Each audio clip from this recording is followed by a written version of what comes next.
First of all, thank you for this opportunity. And I will try to share some ideas on the future. From the point of view of DbI, Deafblind International. And some people already did before me. And I think it's pretty difficult to pretend the future. And when I was asked to do so, yeah, it made me think of a movie. It's called Back to the Future. And there are actually several versions of this one. The first one was 1985, and well, they travel back and forth in the future. The creative team of the movie did some brainstorms, and they did predict the future pretty well, I think. Because what you see on the slide is the main actor, Michael J. Fox, in a double role, and he's wearing something like the Google gloves. And in the next slide we see something like we would call now Siri or speech recognition. And the last one is on something we use all the time. Everybody does that. But this is over 30 years ago. So predicting the future is pretty difficult, and a lot of technical issues were already there in their minds, and we are using it. So, the future. I will take you in this presentation in three steps. The past, the present, and the future. And I will pick some of the items that might be related to some ideas on the future as well. I will show you some of these items, and I will just go deeper into them later in this presentation. So this is on the screen. You will see words like partnership, or research, or inclusion, or advocacy, or education, technology, partnerships, conferences, of course. And we'll just continue what we do is on it as well. So if you want to know where you're going, you just need to know where you came from. Then you know where you are. So we are an international organization focused on the needs of individuals who are deafblind, but also focus on the families and professionals who provide services. So looking back in the past, what matters of importance are there that we could use for the present or the future? You will see a slide now with a sort of a scheme, a timetable on the past, present and future. And I will just, each time I will just zoom in one of these periods. A bit of history. So the roots go back to 1950. And at that time we had contact by mail, but the traditional paper mail. And it was mostly amongst educators at the time, several international organizations, mostly schools. And in the spirit of advocacy dominating the 60s, the civil rights movement of people with disabilities emerged. They had to focus on equal opportunities, equal rights for people with disabilities. And nowadays it's more about inclusion and accessibility. I will skip a few years and go on to 1962, before I was born actually. Now you know a bit more about my age. There was the first group, and they had a conference. It was the first conference actually, and it was called Teaching Deafblind Children. And 41 people attended this conference. And now there are over 400, almost 525 or something, attending the conference, because, whoa, this is a big difference. And after that, many conferences and seminars followed. Around 1970, well, in 1970, the first UN Declaration on rights on mentally retarded persons was presented. And soon after that it was changed in a Declaration on Rights of the Disabled Persons. So in that perspective, DbI changed also. In 1976, we had a first form of an official structure. We had a chairman, a secretary, a treasurer, of course, and a newsletter.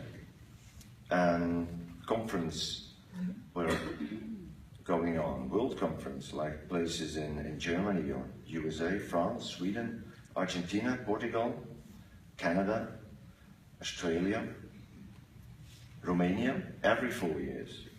And now we have this cycle of 2 years, mostly on conference with a European character. In Belgium and the UK, Germany, Spain, the Netherlands, Slovakia, Italy, France, and yes, in Denmark we have one. In the late 60s, it was becoming evident that rapid changes were happening in our field. While deafblind education continued to be important, service delivery to the full spectrum of people with deafblindness rose up.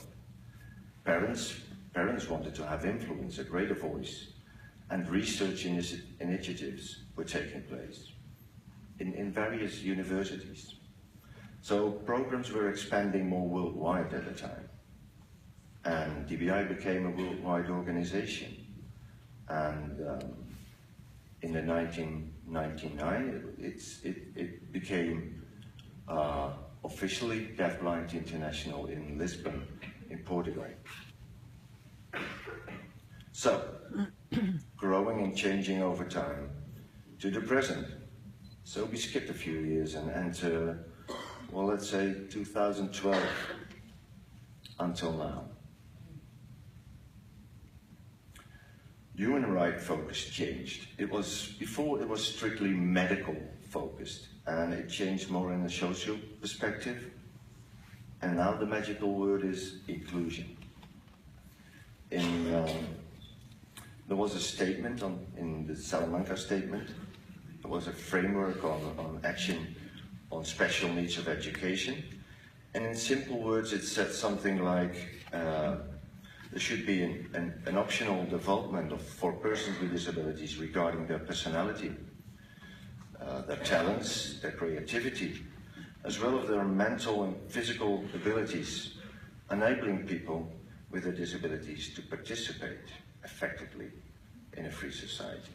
So going from a medical point of view to a more social inclusion feeling.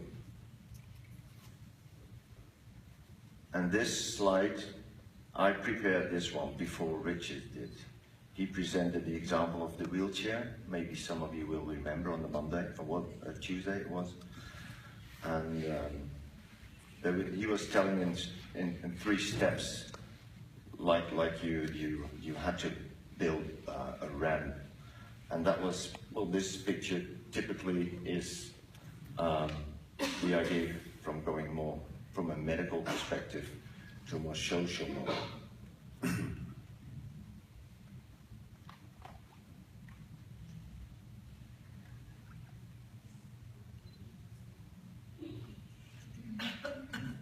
You will take it out of my time limit, I hope. The present. Well, DbI networks became more and more important. 30 years. And networks sort of reflect and represent what the main issues are in the field and at the very moment. We got a few networks that we call sort of established ones. They were here before, stronger ones, and new ones. And many of you will probably know them. I will name a few. The Acquired Deafblind Network, Charge, Communication, the Network of the Americas, for example, a more regional one. The Outdoor is quite a bit active, I'm told. Tactile and social haptic communication, Usher. And actually during this conference we had we had three main activities going on with the networks. And a particular one I like is the youth network. So there's still part of the organization, but more and more they probably are the backbone of Deafblind International. So we are a healthy organization that only can exist by the participation of its members. About 200 members now. Our strategic plan progresses from enhancing organization capacity, encourage improvement in practice, and creating new knowledge, into a more diverse organization, more diversity, with a focus on sharing knowledge and supporting networks, strengthen connections. Well, actually, partnerships are pretty important at the moment. So we do that by investing in technology, social media. In a few weeks, we will have a completely new website of DbI. You have to check it because we will change it in time. Each month it will be changed and it will be full of extra information. And we would like you to add information to that. It will definitely connect us more. So, now the challenge, what will the future be like? And if I would sort of define, give a sort of a characterize or summarize the future in words, it will be partnerships and technology, I think. And about strengthening these partnerships, it will be in the field, definitely disability groups, organizations like that, but it will be also outside of the field. Crossover partnerships probably, like organizations as Save the Children or Sight Savers, or more in the medical field probably. And we will have partnerships in collaboration with the UN and the World Health Organization, UNICEF, EDBU, and we do more and more policy work probably. Research will be there. And it will be in the medical field, probably on brain function. And also a lot of research will be done on genes and syndromes. And these findings from research will have definitely influence on our field and definitely have influence on the people who work there. So it will have influence on DbI. At the moment there is a lot of talks about inclusion at the moment. So countries are creating their own vision. I will get there. 5 minutes. This is the main thing of the presentation. Come on. Okay, well they have special programs on healthcare and education. So inclusion will be an item on the agenda. Advocacy will be as well. Maybe we have partnerships with organizations like Zero Projects. Zero Projects finds and shares models on they will improve the daily lives and the legal rights of persons with disabilities. But items like quality of life, and not only work and education, but leisure time, for example, issues that we rarely address. I think they should be on the agenda. They should be on the agenda of policymakers. And of course, development of technology. Maybe some of you remember the conference in Romania. During these days, there was an announcement, and it was something like, from this moment on, dear colleagues, there will be free Wi-Fi.